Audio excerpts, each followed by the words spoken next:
Whether it's choosing a different job or choosing a different sofa, how decisive are you with making decisions? Here to give tips on taking more control over your decision making is 26-year Air Force veteran Dr. Mike Smith. So welcome to the show and thank you for your service. Thank you very much. I appreciate that. It's great to be here. Yeah, so we were talking earlier and I asked you if you had good decision making before you joined the military, and you said, really not. So what is it that the military does to sort of hone that skill? Really good question. So prior to that, I went in right out of high school. Right. So my decision-making skills weren't probably the best yet. But throughout my military career, it was just a lot of intent, focus, purpose, right, and practice that really kind of just started me to go down that path of being a more effective decision maker. So this is a skill that you can learn, right? So Yes. Do you think it's something that we should be teaching our children in elementary school? Because I know I have a horrible time making decisions, so I wish someone would have taught me this. Yeah, absolutely. It's appropriate for all ages, right? And I think the more early we start, especially with everything going on, just look at the last couple segments we had, right? Right. The interviews and the Facebook, the social media. I didn't have that stuff growing up. So now more than ever, decision making is something that they need to be aware of and just kind of really learn how to filter through the stuff that's not important, not meaningful, and get to the things that really can make a difference and you can give you the most bang for your buck. I know some people say, well, I just follow my gut. The first thing that comes to my mind, I just do that. Is that good advice, or would you not recommend that? So that's a couple of things, and some of the tips we talk about, that could be bias, right? A bias is that internal prejudice either for or against something that could skew us, right? Just because of our environment, our experience, we feel a certain way about something, and as soon as we hear it, right, it just kind of forces us down a perception. The second thing is acting on emotion, right? When we act on emotion versus logic, it could cloud our judgment in that decision making. Okay, so let's talk about your tips, and that might have included something. You have like 5 tips where you can learn to really get good at this skill of decision making. So let's talk about the first one, probability decision making. What does that mean? So adding probability to your decision making, we're really talking about just being aware of all the events that could come up as you go down that road of making the decision.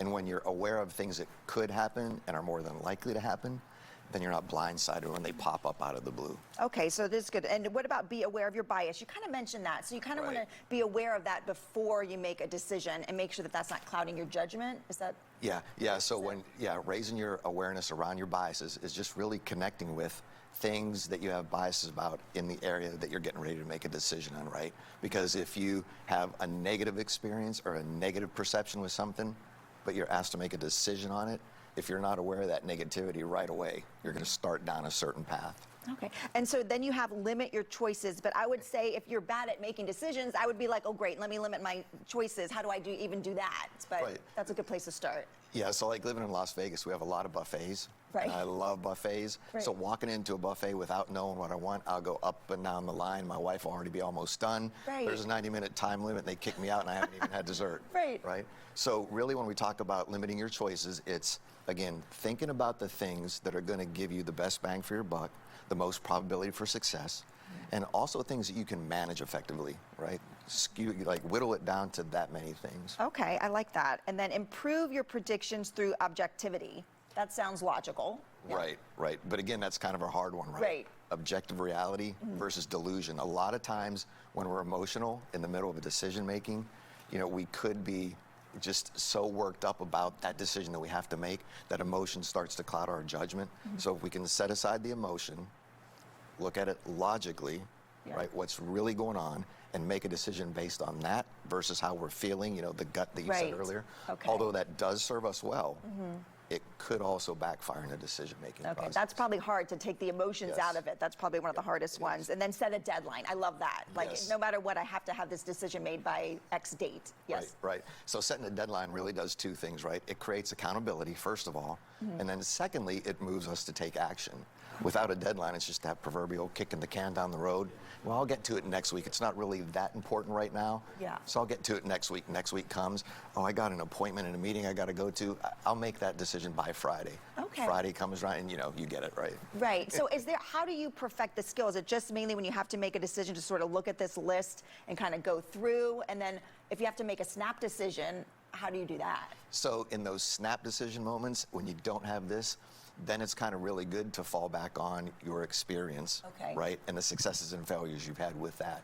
Still try to take emotion out of it, Yeah. you know, and use the logic. But if you have to make that snap, quick decision, then go with the gut and your experience, what has worked and what hasn't worked before. Okay, sounds good. All right, we have about a minute left. Talk about what you're doing right now, because you got out of the military and you sort of use what you learned to be where you are today. So tell us what you're doing right now. So right now I'm the CEO for John Matone Global. I do executive leadership coaching with corporations all over the world, globally actually. And through the path that I've been able to walk, you know, my military journey, then corporate America, working in Berkshire Hathaway, I've just been able to put all that stuff together, right? The life lessons, the experiences, and it's truly a passion of mine. I mean, there's a lot of leaders out there, especially now, that struggle with things like making a decision, retention, remote workers. Like, there's just so much going on now, and the landscape has changed so much that I just really have a passion for doing this now. Just having people get to that point where the light bulbs are going off, it makes sense. They step into who they're meant to be.